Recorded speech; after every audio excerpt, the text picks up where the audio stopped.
Hey everybody, Joe Joseph here for thedailysheeple.com, and this is your news shot. I'm going to go to techdirt.com, where they say police camera studies show that new tech is having little effect on misconduct and excessive force. Gotta love the police state. My friends, they're here for your peace and safety. Let's just not forget that. And what better way to capture that peace and safety than with a picture? I mean, we all love pictures, don't we? We all love those videos that just show and highlight the good that humanity brings about. Now, it says here, the results of another police camera study are in, and there's not much good news in them. While cautiously hailed as tools of accountability, body-worn cameras so far have proven to be anything but. In the early days of the body camera adoption, a study of the pilot program in Rialto, California produced very positive results. The study's length suggested positive long-term results, but the small sample size may have skewed the results. Another contributing factor could be the newness of the devices themselves, something that may have led officers to act with more restraint than usual. I'm going to stop there for a second. In the state of Massachusetts, they have just instituted a new vehicle inspection policy where they forced station owners, anybody that owns a repair shop, to fork over $6,000 to buy a 5-camera, 2-computer setup specifically to monitor the mechanics that are doing the inspections, so that, by God, they don't pass any cars that they're not supposed to pass. Now, right off the bat, of course, everybody's going to be, oh no, the world's coming to an end. And there'll be a lot more strict on inspections. And of course, my vehicles have to be inspected right now while all the hullabaloo's going on. So that sucks. But at the same time, people aren't thinking. There's a way around everything. Remember that, folks. They can try and ratchet down on us as much as they want, but there's always a workaround. And unfortunately, a lot of the mechanics out there just, they haven't got it yet, but they'll figure it out in time. And then the state will ratchet it down another notch, right? The next thing you know, what were they going to do? They'll probably make the mechanics wear body cameras when they punch in. Now, of course, this is a gross violation of their rights. And any mechanic right now that doesn't, sue or just say, I'm not doing inspections anymore. I don't want to be on camera.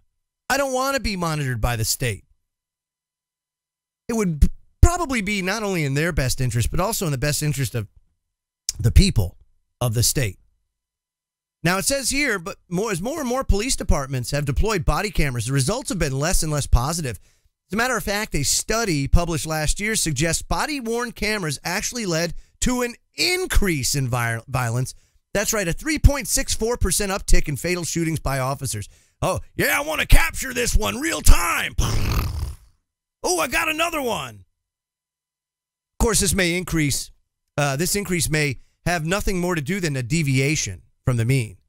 But it still points towards the cameras being anything but cheap, scalable fix for officer misconduct. It's not cheap. These body cameras are very expensive.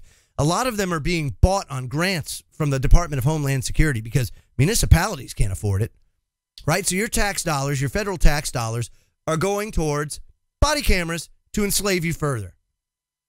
Because it's not helping the police state problem. It's making it worse, according to the study. It says the latest report covers a Washington, D.C. Metro Police Department body camera pilot program. The data is drawn from 2,000 MPD officers over an 18-month period. Again, the results suggest body cameras aren't going to change policing for the better. Yep. According to the New York Times, it says, we've learned that the body cameras do not have detectable average effects on documented uses of force or civilian complaints. More scientifically, quote, we're unable to reject the null hypotheses that BWC's, body-worn cameras, have no effect on police use of force, citizen complaints, policing activities, or judicial outcomes. Because our study has a large enough sample size to detect small effect sizes, these failures to reject the null are unlikely to be due to insufficient statistical power, at least for uses of force and complaints. Now, they say that their estimates of average effects in the judicial outcome category occasionally has a wider variance. But they say that they consider here a few possible explanations for the null findings. Quote, first, they say, and most obviously, it's possible the null findings need no explanation. The device, in fact, have no effect on the measured behaviors, and the video footage they produce has no effect on judicial outcomes. Perhaps neither the officer nor the citizen involved in an interaction are actually aware of the camera, either due to the attention being diverted elsewhere or desensitization over time to the presence of the cameras, which is something that is always going to happen. Anytime you institute this, then people get complacent. People get comfortable. It says alternately, the officers and the citizens may notice the camera, but other factors in the heat of the moment may override any deterrent effects the cameras may have had. So, cameras don't act as a deterrent for police misconduct. Now, there were case-by-case fluctuations, but the end result is unchanged.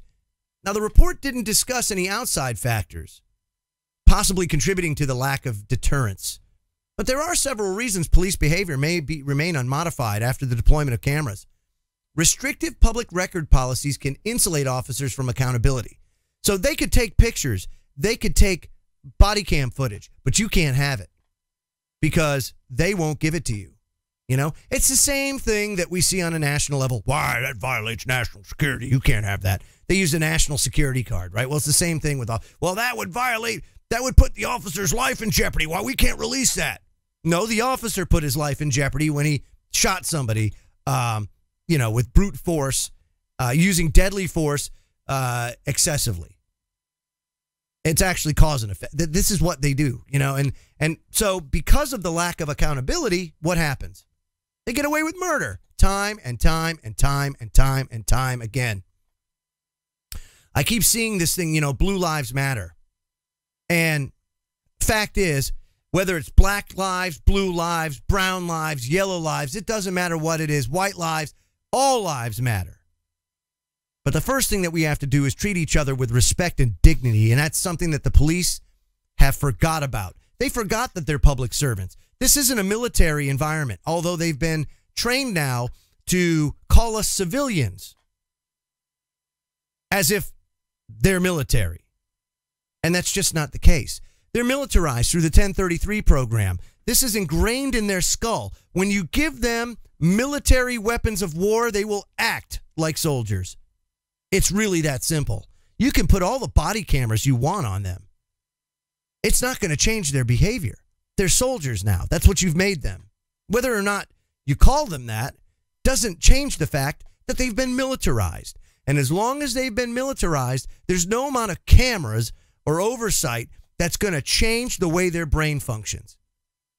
Believe me, I can tell you that for a fact, for a certainty. As a veteran, I can tell you that it changes you. When you take on that mindset, it changes you. So again, I'm not totally surprised that this has happened and that we've seen such an uptick in cases of police brutality and how these cameras really don't do anything to prevent it. Over the past decade, D.C. Metro Police has paid out $31.6 million in settlements and fielded nearly 175 civil rights lawsuits. So, again, certainly not doing what it's supposed to do.